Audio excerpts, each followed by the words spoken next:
When life hits you with noise, chaos, and endless demands, do you stay still?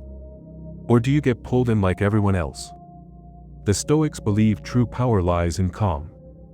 Not in shouting louder, but in standing so still that the world moves around you, not through you. Today, I'll show you how the ancient minds of Marcus Aurelius, Epictetus, and Seneca mastered the art of inner peace. And how you can too. This is not about weakness. This is control sharpened into strength. Stay with me. And if this message speaks to you, help me grow this channel. Just hit subscribe. Let's begin. Teaching number 1. Choose calm over control. Every time something irritates you, that is your training. That is the invitation. Marcus Aurelius did not live in peace because the world was quiet. He lived in peace because he chose to be calm, no matter how loud the world became. You must understand, control is an illusion. People will interrupt you, plans will fail, emotions will rise, but none of that can touch your mind unless you let it. When you try to control what you cannot, you suffer. When you master what is yours alone, you win. And what is yours? Your breath, your thoughts, your choices. That is your kingdom. That is your power. So the next time someone pushes your buttons, take it as a test of your training. Breathe. Respond with presence, not panic. Let them keep their chaos. You keep your calm. Because true power is not in domination, it is in composure. The man who stays calm while others burn is the one they remember. The one who walks through fire without flinching, that is the one who cannot be broken. Teaching number 2. Respond, do not react. The Stoics knew that the space between stimulus and response was where our power lived. Epictetus taught that it is not things themselves that disturb us, but our judgments about them. When you react instantly, you hand over your strength to the situation. But when you pause, even for a breath, you reclaim control. That pause is everything. Someone mocks you. Pause. Feel the sting without rushing to retaliate. Someone betrays you. Pause. Let the truth settle before deciding how to move. That gap allows reason to step in where emotion once ruled. You do not need to silence your feelings, but you must learn to rule them. The man who can pause, can think. The man who can think, can lead. And the man who can lead himself cannot be led by chaos. Remember this always. Your reaction is not your identity. Your restraint is. Choose it. Train it. Live it. Teaching number 3. Accept what you cannot control. The Stoics built their peace on this one unshakable truth. Marcus Aurelius wrote, "You have power over your mind, not outside events." Realize this, and you will find strength. When things go wrong, when people fail you, when life hands you what you didn't want, the Stoic answer is acceptance. Not weakness. Not giving up. But powerful surrender to the truth of the moment. You stop fighting what already is. You stop wishing the storm away and start learning how to sail through it. A calm man does not depend on calm seas. He is calm because his anchor is within. Let go of trying to change what was never yours to change. Let go of trying to make others see, or feel, or understand. That is not your burden. Your only task is to meet reality with clarity, courage, and calm. This is not easy. But it is freedom. And every time you accept what you cannot control, you grow unbreakable. Teaching number 4. Do not take things personally. This is one of the hardest Stoic disciplines, and one of the most liberating. When someone disrespects you, gossips about you, ignores you, or judges you, your first instinct is to make it about you. But the truth is, most people's actions are just reflections of their own fears, insecurities, and struggles. Marcus Aurelius reminded himself daily that people act from ignorance, not malice. When you internalize this, their words lose their sting. Their silence stops cutting. You realize that your worth is not up for debate in their minds. It is a fixed truth you carry, regardless of what anyone else sees. Stop asking broken people to validate your wholeness. Stop letting mood swings of others dictate your emotional state. Their noise is theirs. Your peace is yours. The moment you decide not to personalize pain is the moment it begins to lose its grip. You are not what happens to you. You are what you choose to become through it. Teaching number 5. Do not let emotions write your story. Marcus Aurelius believed that our emotions are not facts. They are suggestions. Feelings arise like storms, but they are not the sky. You are the sky. The moment you mistake emotion for truth is the moment you surrender your clarity. Anger tells you that someone disrespected you. Fear says you are not ready. Sadness whispers that things will never change. But the Stoic does not believe the first voice. He listens. He observes. And then he chooses his response based on reason. Seneca taught that emotions should be like fire under control, not wild and destructive. When you feel triggered, pause. Ask yourself, what would the wise version of me do now? That question alone separates you from the chaos. You do not have to react. You do not have to defend. You can watch the feeling pass and still remain intact. That is power. The ability to feel everything but act on only what serves your highest self. Let reason, not emotion, be your compass. Because if you allow your emotions to write your story, you will always be at the mercy of the world. But if you master them, you will write the kind of story that even chaos cannot corrupt. Teaching number 6. Own less, want less, suffer less. Epictetus once said that wealth consists not in having great possessions, but in having few wants. The Stoics understood something most people never will. That the more you crave, the more you suffer. The more you attach yourself to outcomes, objects, or even people, the more power you give the world to control your peace. Every time you say, "I'll be happy when I get that job, that approval, that relationship," you hand your calmness over to something you do not control. The Stoic path is not about owning nothing, but about nothing owning you.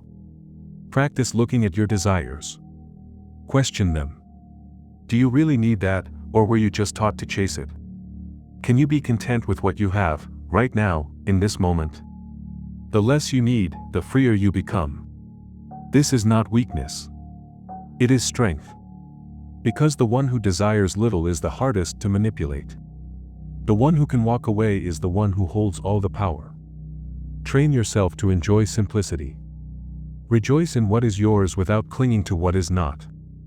That is the quiet confidence of a true Stoic.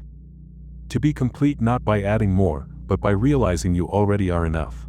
Teaching number 7. Use your breath to return to the present. The Stoics knew that the present moment is the only place where calm exists. Not in your regrets about yesterday. Not in your fears about tomorrow. But here. Now. And the fastest way to return to this moment is through your breath. Marcus Aurelius, in the middle of leading wars and governing an empire, reminded himself constantly to come back to his breath. Because that breath is always within your control. It is your anchor when storms rise. It is your still point in chaos. When your mind races, when anger surges, when anxiety grips you, do not fight the feeling. Do not resist the storm. Just notice your breath. Breathe in, slowly. Hold it. Breathe out, gently. Again. And again. Let your breath remind you that you are alive. That you are still here. That you still have a choice. This is not just spiritual fluff. It is practical power. It is how the Stoics trained themselves to respond instead of react. To pause. To think. To choose wisely. So when the world tries to pull you in 1,000 directions, remember your breath. Come back to it. It is the doorway to calm. And it is always open. Teaching number 8. Let go of things not meant for you. The Stoics believed that much of our suffering comes not from life itself but from our refusal to release what no longer belongs to us. A friendship that has turned cold. A dream that has died. A door that has closed. Yet still, we hold on. Still, we chase.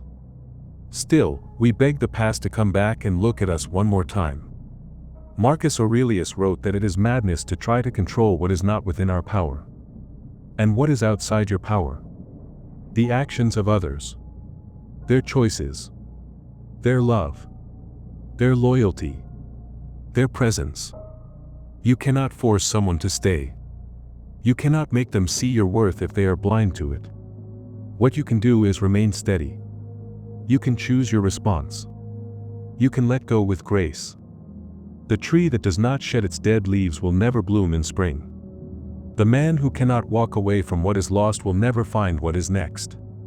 Detachment is not coldness. It is clarity. It is saying, "This is not mine anymore, and I will not suffer trying to hold it." The Stoic lets go not because he feels nothing, but because he understands everything. He understands that peace costs less than possession.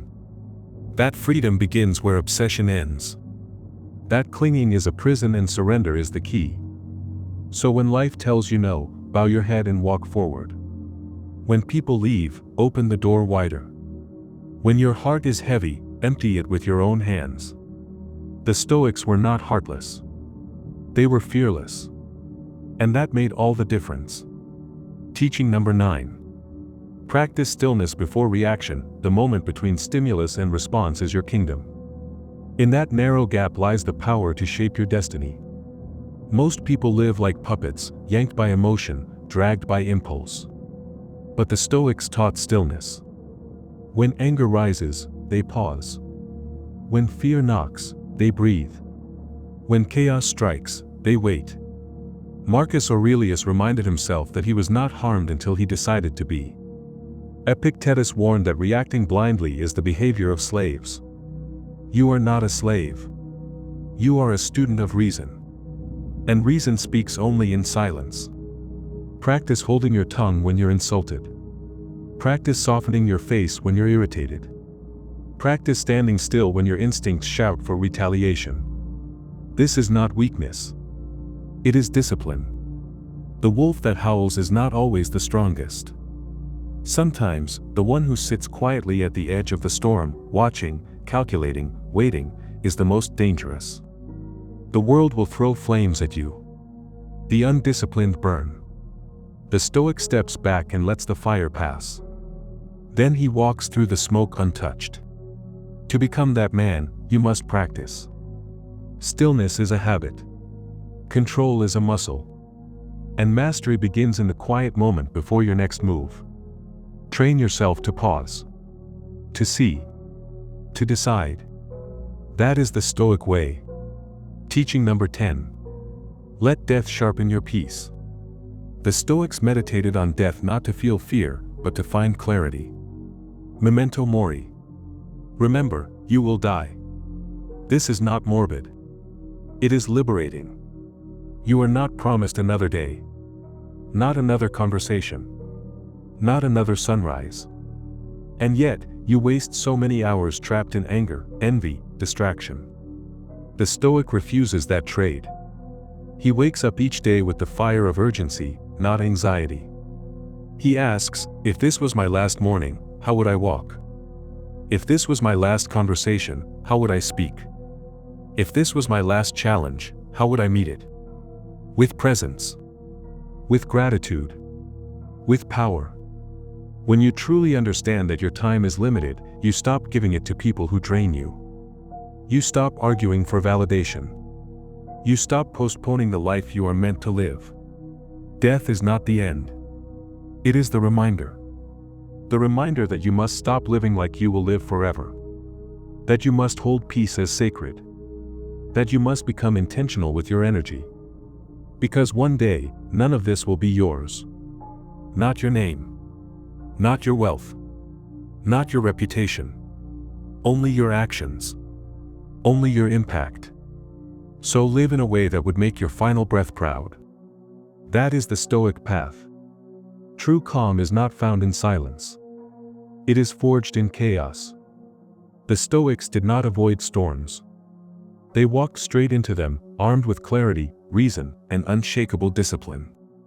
You have that same strength inside you. Every practice you have heard today is not just ancient wisdom. It is a call. A reminder that you are not meant to be ruled by impulse, fear, or noise. You are meant to lead yourself. With composure. With courage. With control. So take this into your life. Speak less. Reflect more. Choose stillness. Because when the world tries to shake you, it is your inner peace that will hold the line. Stay calm. Stay centered. Stay stoic. And build your stoic legacy.